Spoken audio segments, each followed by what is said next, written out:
Selamat malam Pak Is. Pada kesempatan kali ini kami ingin mempresentasikan hasil pengerjaan tugas akhir kami. Saya Nelson Marcelino dengan NPM 2327240026 dan rekan saya Noviana Angelica dengan NPM 2327240020. Kami dari SI 61 dan saya di sini ingin mempresentasikan soal nomor 1 dan 2 dan rekan saya akan mempresentasikan soal nomor 3 dan 4. Untuk soal nomor 1 di sini tentang klasifikasi. Di sini latar belakang dari kasus yang saya angkat itu berawal dari rasa penasaran untuk mengetahui faktor nutrisi apa saja yang sebenarnya paling mendominasi atau mempengaruhi kandungan gula total dalam menu makanan tersebut. Di sini saya membangun sebuah model prediktif di mana saya mendapatkan 4 kandungan nutrisi, yaitu yang pertama ada energi, lemak total, protein, dan karbohidrat sebagai variabel fitur atau prediktornya. Sementara untuk variabel targetnya adalah kandungan gula total. Karena target yang mau kita tebak ini berupa angka kontinu dan bukan sebuah kategori, maka di sini saya mengklasifikasikannya sebagai kasus regresi.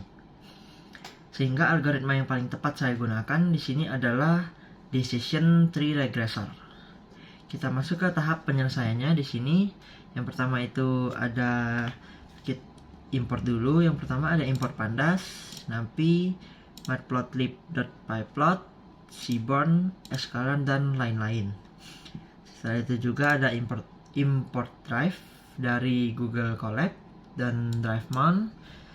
Dan jangan lupa masukkan file macd.csv ke dalam folder yang kita sudah buat tadi, dalam folder yang sama dalam file Google Colab-nya.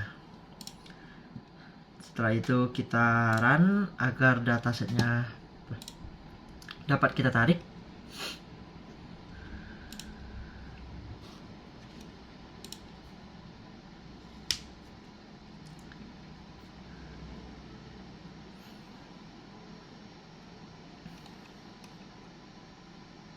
Nah, kalau sudah seperti ini, dia berhasil, datasetnya kita tarik. Tahap berikutnya adalah proses data preparation.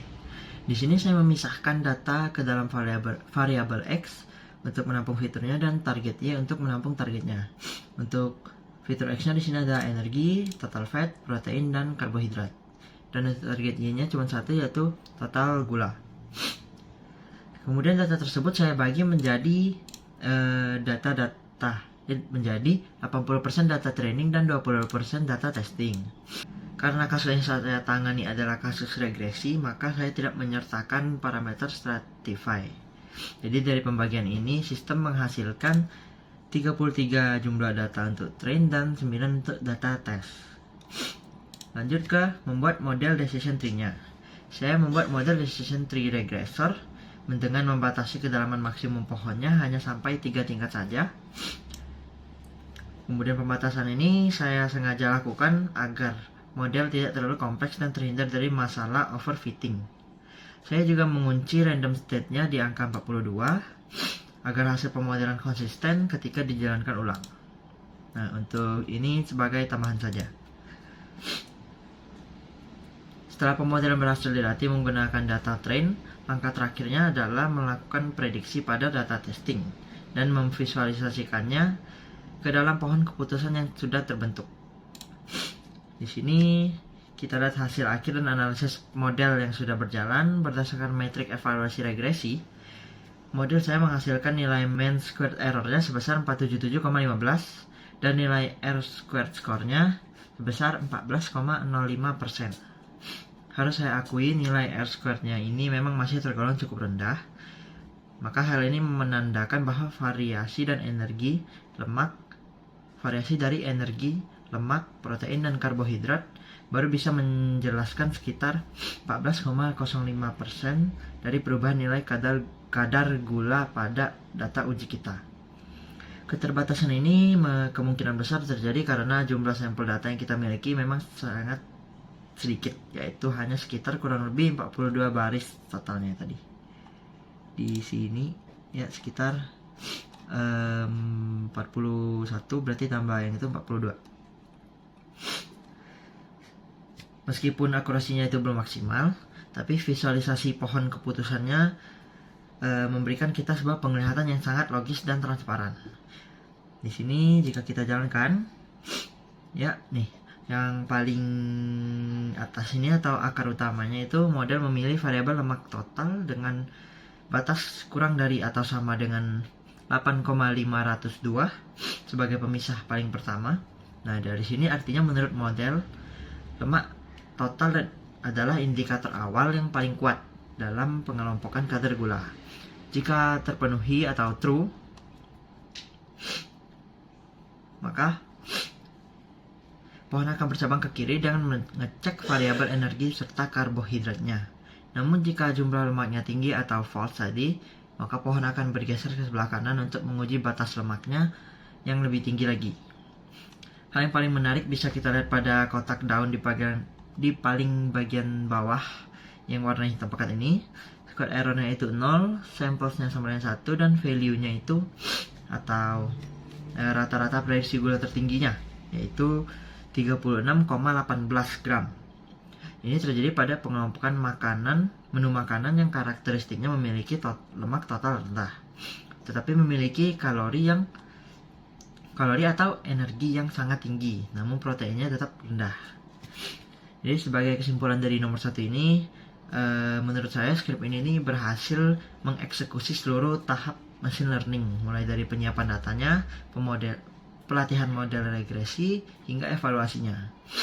Untuk pengembangan kedepannya lagi, agar nilai akurasi dan R-squared bisa meningkat, saya merekomendasikan untuk menambah variasi dan jumlah sampel data yang lebih banyak, karena tadi kita hanya punya sampel kurang lebih 42. Maka maka R-squared-nya ini tergolong cukup rendah, 14,05%. Dan juga serta mencoba algoritma regresi lain seperti dataset yang lebih banyak lagi, yang jumlahnya bisa sampai ratusan, agar hasil yang didapatkan itu lebih powerful seperti random forest atau gradient boosting, saran saya. Selanjutnya nomor 2 tentang klasterisasi.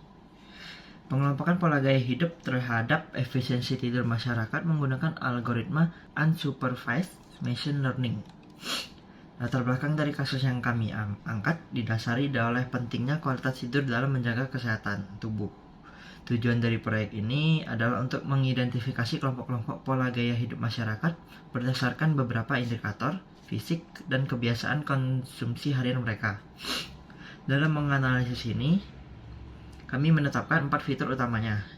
Yang pertama ada faktor usia individu, selanjutnya tingkat efisiensi tidur, tingkat konsumsi kafein harian, serta tingkat konsumsi alkohol. Karena dataset ini memiliki label kategori bawaan, dan tujuan kami adalah mencari segmentasi atau pola tersembunyinya, maka kasus ini diklasifikasikan sebagai masalah clustering atau klasterisasi, di mana algoritma Kamians merupakan metode yang paling tepat untuk digunakan. Mari kita masuk ke tahap penyelesaiannya yang ada di skrip kode Python kami. Langkah pertama pastinya diawali dengan melakukan import dulu. Di sini ada import pandas, numpy, matplotlib.pyplot, seaborn, sklearn, dan lain-lain. Kemudian ada drive dari Google Colab, drive mount, dan juga kita harus masukkan dulu file CSV yang namanya sleepefficiency.csv ke dalam satu folder yang sama dengan folder UAS tadi. Nah, di sini harus file CSV karena dataset yang mau kita ambil itu CSV, tidak bisa Excel. Ini kita buat datanya sleep, kemudian jika di run itu datanya akan tertarik. Di sini datanya lumayan banyak ya, ada 450-an. Kita hide. Lanjut ke fitur-fiturnya. Tahap kedua yaitu fitur di sini, dimana kami menyaring dan mengisolasi keempat kolom utama tadi ke dalam variabel X agar fokus pemodelannya tidak terganggu oleh informasi sekunder lain. Mengingat kualitas data dunia nyata seringkali memiliki kendala nilai kosong, tahap ketiga ini fokus pada data cleaning. Di sini kita run dulu. Nah, ini ada data-data yang kita mau ambil. Kemudian kita masuk ke data cleaning tadi. Di sini Data cleaning berupa imputasi nilai yang hilang menggunakan rata-rata nilai dari masing-masing kolom, disusul dengan transformasi standarisasi fitur menggunakan fungsi fit transform dari standar scalar ini. Kemudian agar perbedaan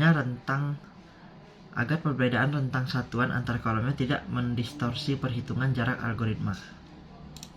Nah, di sini data berhasil distandarisasi karena ini cuma tambahan saja, tidak pakai juga tidak apa. Lanjut ke elbow method.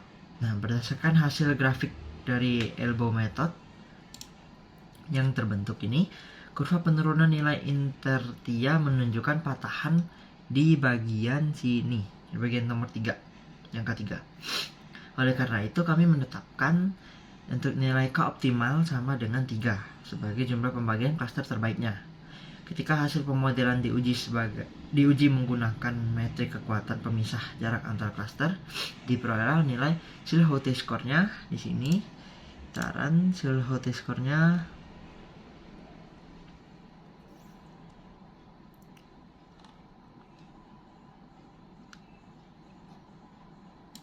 di sini. Di sini Silhouette score-nya di situ. Untuk K-nya kita tadi tetapkan 3.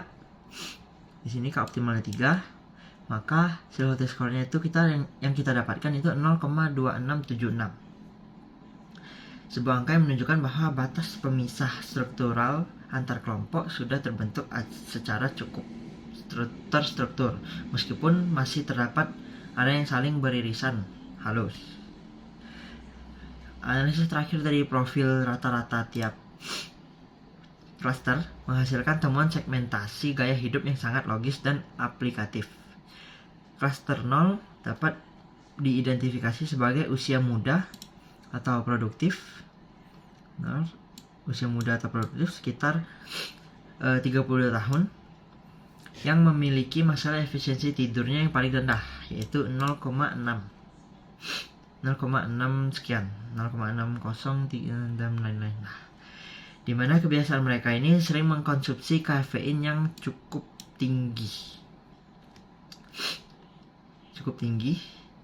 atau sedang aja kita bilang, dan konsumsi alkoholnya yang relatif rendah.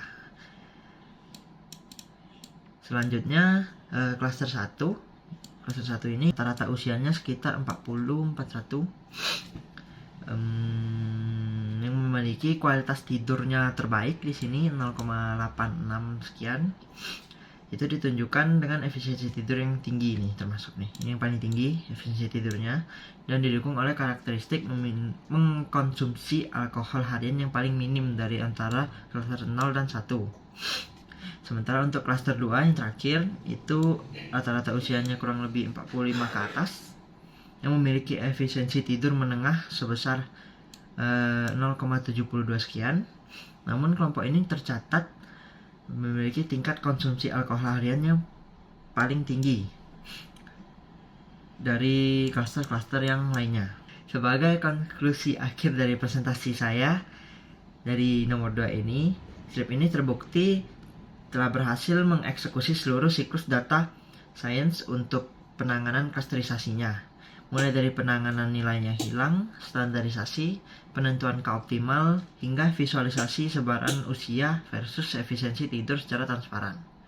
Rekomendasi strategis kami untuk pengembangan penelitian ke depan demi meningkatkan nilai kohesi Silhouette score adalah dengan mencoba melakukan penyaringan data pencilan atau outlier yang ekstrim terlebih dahulu, serta mengeksploitasi algoritma klasterisasi berbasis kepadatan seperti DBScan.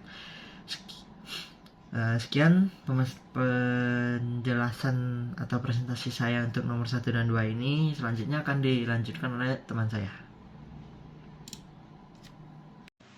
Pada nomor 3 yaitu kasus optimasi. Saya Noviana Angelika akan menjelaskan mengenai implementasi program linear untuk mengoptimalkan kombinasi menu diet tinggi protein di McDonald.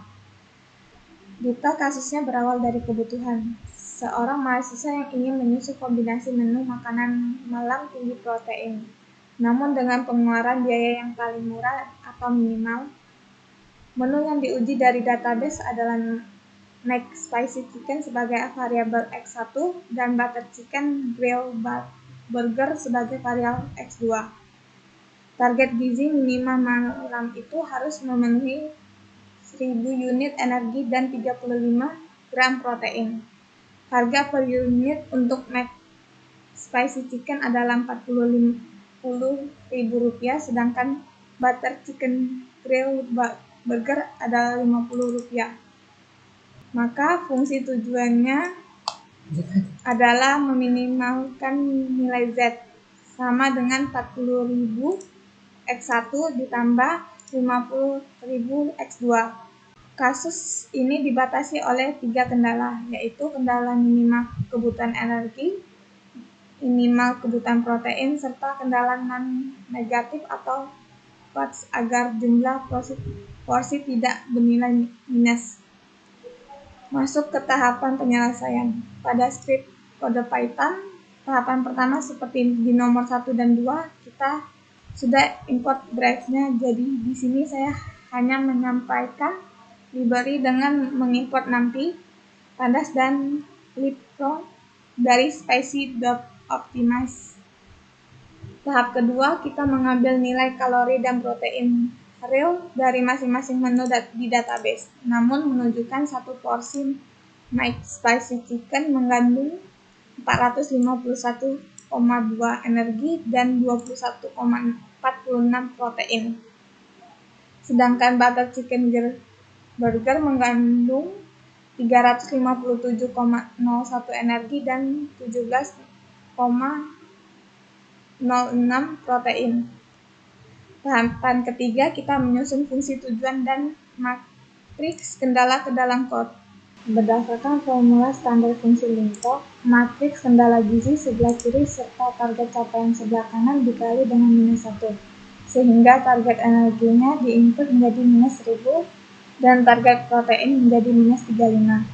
Tahapan terakhir adalah mengeksekusi model optimasi linear ini menggunakan fungsi lintok dengan metode Hive. Hasil akhir di pemodelan ini menunjukkan status berhasil dan memberikan solusi rekomendasi biaya yang paling minimum. Hasil keputusan menyatakan bahwa porsi ideal untuk McSpicy Chicken adalah sebanyak 2,21 porsi, sedangkan untuk Butter Chicken Grill Burger adalah 0,0 porsi atau tidak perlu dibeli sama sekali. Melalui kombinasi porsi ini, total pengeluaran biaya minimum yang dihabiskan adalah sebesar Rp88.511,24. Hasil ini sangat logis karena McSpicy Chicken memiliki kandungan energi dan protein yang jauh lebih tinggi per rupiahnya dibandingkan menu kedua, sehingga sistem otomatis mengarahkan seluruh pembeli ke menu pertama dan menekan pengeluaran mahasiswa sekecil mungkin.